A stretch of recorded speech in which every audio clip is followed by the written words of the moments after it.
Allahabad high court ने नाबालिग मुस्लिम छात्र की उस याचिका को खारिज कर दिया है जिसमें उसने तय स्कूल यूनिफॉर्म के साथ सिर्फ स्कार्फ यानी कि हिजाब पहनने की अनुमति मांगी थी। क्या है पूरा मामला, देखिए इस रिपोर्ट में।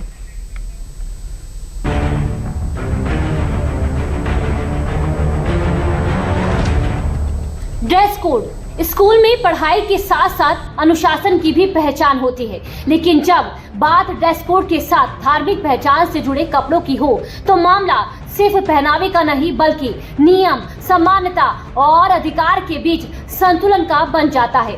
इलाहाबाद हाईकोर्ट ने एक ऐसे ही मामले में अहम टिप्पणी करते हुए साफ कर दिया है कि स्कूल की निर्धारित यूनिफॉर्म सभी छात्रों पर समान रूप से लागू होगी।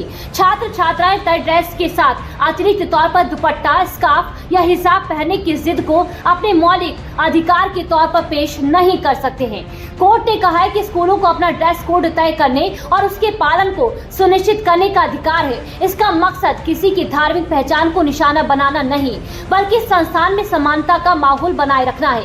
लेकिन सवाल यही है कि आखिर पूरा मामला क्या था और अदालत ने ड्रेस कोड को लेकर क्या तर्क दिया है। आइए पूरा मामला जान लेते हैं विस्तार से ग्राफिक्स के जरिए। प्रयागराज के टैगोर पब्लिक स्कूल की नाबालिग छात्रा ने याचिका दायर की थी। छात्रा ने स्कूल यूनिफॉर्म के साथ हेड स्कार्फ पहनने की अनुमति मांगी थी। छात्रा ने कहा कि कक्षा 6 से ही स्कार्फ पहनती आई है। स्कूल ने कभी इनकार नहीं किया और न ही आपत्ति जताई, लेकिन अब कक्षा 11 में दाखिले के वक्त स्कूल प्रशासन ने स्कार्फ पहनने पर आपत्ति जताई है और दाखिले से इनकार भी कर दिया है। छात्रा ने जिलाधिकारी से शिकायत की जिस पर DIOS ने रिपोर्ट मांगी। स्कूल प्रशासन ने साफ किया कि सभी छात्रों के लिए एक ड्रेस कोड लागू होगा। अलग से छूट देने से व्यवस्था प्रभावित होगी, जिसके बाद अपनी मां के जरिए छात्रा ने इलाहाबाद हाईकोर्ट में याचिका दायर की, जिस पर अब हाईकोर्ट ने फैसला दिया है। भाई देखिए कि ये मैटर था, एक बच्ची थी, वो एक स्कूल में पढ़ती थी, क्लास 6 में उसने एडमिशन लिया था, तो वहाँ पर वो हेड कवर करने के लिए एक स्कार्फ पहनती थी बचपन से ही, तो उसी में वो रेगुलर स्कूल जाती थी। तो क्लास 6 to 10 तक कंटिन्यू वो पढ़ी और अचानक क्लास 11th में उसको रोक दिया गया स्कूल स्टाफ की तरफ से, स्कूल मैनेजमेंट की तरफ से ये कहा गया कि चूँकि यहाँ के ड्रेस कोड में ये स्कार्फ अलाउ नहीं है, लिहाजा आपको विदाउट स्कार्फ आना पड़ेगा।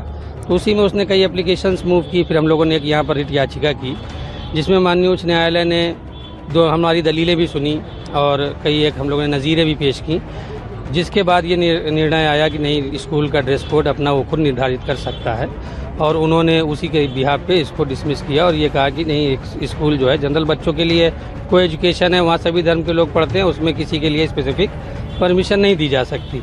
इधर हिजाब के मुद्दे पर इलाहाबाद हाईकोर्ट ने टिप्पणी की। उधर नेताओं ने इस मुद्दे पर अपनी अपनी राय रखना शुरू कर दिया, क्योंकि मामला सिर्फ हिजाब का नहीं बल्कि स्कूल के कानून व्यवस्था का भी था। देश संविधान से चल रहा है। संविधान के दायरे में जो हाईकोर्ट का फैसला है वो सही फैसला है, क्योंकि एक ही विद्यालय में अलग अलग धर्मों के अलग अलग ड्रेस पहन करके लोग आए तो एक रूपता खत्म हो जाएगी। वहाँ लोग शिक्षा के लिए आते हैं, न कि धर्म और मजहब के लिए आते हैं। तो एक रूपता, जिस विद्यालय का जो ड्रेस है उस विद्यालय के सभी बच्चों को एक साथ एक ड्रेस में विद्यालय में आने के लिए जो हाईकोर्ट का फैसला है वो स्वागत है। मैं एक बात बताऊं आपको, ऐसा तो है नहीं कि ये पहली बार हो रहा है कि हिजाब के नाम पर जो है वो सांप्रदायिक उन्माद और सांप्रदायिक बवाल करने की जो कोशिश हो रही है। ऐसा तो है नहीं कि पहली बार हो, और भारत में कोई हिजाब पे प्रतिबंध नहीं है, लेकिन जो संवैधानिक व्यवस्था है, जो संस्थाओं की व्यवस्था है, जो चाहे वो एजुकेशनल इंस्टीट्यूशन हो, चाहे वो नौकरियां जहां हो रही हों या जब संस्थान हो रहे हों, उनकी अपने जो भी ड्रेस कोड है, जो भी अपनी अनुशासन है, उसका सबको सम्मान करना होगा। और इस पर मैं मानता हूं कि किसी भी तरह का जो है वो कमनल तड़का लगाने की किसी को जरूरत नहीं है। जस्टिस JJ मुनीर और जस्टिस इंद्रजीत शुक्ला की डिवीजन बेंच के इस फैसले के बाद से ही नेताओं और धार्मिक गुरुओं की प्रतिक्रियाओं का सिलसिला शुरू हो चुका है। खास बात ये रही है कि मुस्लिम धर्मगुरुओं ने भी कोर्ट के इस फैसले का समर्थन किया और तय नियमों का पालन किए जाने की अपील की। देखिए, हिजाब पहन के स्कूल जाए न जाए उससे क्वेश्चन करता है, लेकिन स्कूल के बाहर आप हिजाब पहन के कहीं भी जाइए आइए, उसके लिए तो कोई रोक नहीं है। स्कूल के ये कोर्ट यूनिफॉर्म बनाई है, उसी यूनिफॉर्म में जाना चाहिए और हमारे मुल्क की जो भी हुकूमत का फैसला है उसको हमें मानना चाहिए। और जहाँ तक स्कूल्स का सवाल है तो जाहिर बात है जो स्कूल्स की यूनिफॉर्म है वो सभी बच्चों को पहन के जाना है, उसकी पाबंदी करनी है।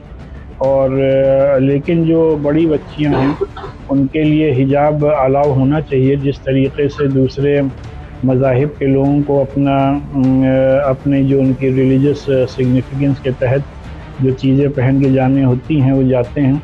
किसी स्कूल में हिजाब का मुद्दा पहली बार सामने नहीं आया है, बल्कि इसके पहले भी कई बार हिजाब को लेकर देश के अलग अलग अदालतों में कई मामले सामने आ चुके हैं। कर्नाटक से लेकर केरल और महाराष्ट्र तक अदालतों के सामने जब स्कूल में हिजाब पहनने का सवाल पहुंचा तो अलग अलग मामलों में क्या रहा कोर्ट का रुख, आइए एक नजर डाल लेते हैं। कर्नाटक हाई कोर्ट ने एक केस में कहा स्कूल में यूनिफॉर्म भेदभाव मिटाती है, हिजाब के लिए कोई ठोस धार्मिक आधार नहीं है। फातिमा तस्लीम बनाम केरल राज्य मामले में कोर्ट ने कहा कि संस्थान के सामूहिक अधिकार छात्र के व्यक्तिगत अधिकारों से ऊपर है। फातिमा हुसैन सैयद बनाम भारत एजुकेशन सोसाइटी का केस बॉम्बे हाई कोर्ट ने स्कूल के नियमों को प्राथमिकता दी थी। इलाहाबाद हाई कोर्ट ने इस पूरे मामले में कर्नाटक हाई कोर्ट के फैसले का भी जिक्र किया, जिसमें हिजाब को इस्लाम की अनिवार्य धार्मिक प्रथा नहीं माना गया था। कोर्ट ने क्या कहा है आपको बताते हैं। इलाहाबाद हाई कोर्ट ने कर्नाटक हाई कोर्ट के 2022 के फैसले का जिक्र किया, जिसमें हिजाब को इस्लाम की अनिवार्य धार्मिक प्रथा नहीं माना गया था। कोर्ट ने कहा कि मौजूदा मामले में कर्नाटक हाई कोर्ट के निष्कर्ष से अलग राय रखने का पर्याप्त आधार नहीं है। यूनिफॉर्म का मकसद छात्रों के बीच समानता बनाए रखना है और धर्मनिरपेक्ष शैक्षणिक माहौल बनाए रखना है।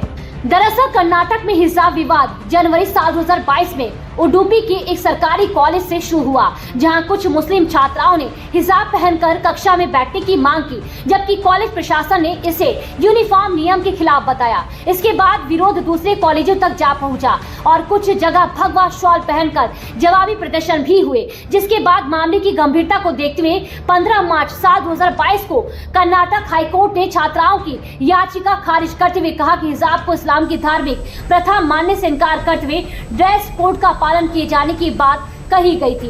हालांकि कर्नाटक हिजाब मामला अब भी कोर्ट में पेंडिंग है, लेकिन फिलहाल देखना ये होगा कि यूपी में हिजाब मामला कितना आगे बढ़ता है या यहीं से इस मामले को ढील मिल जाएगी।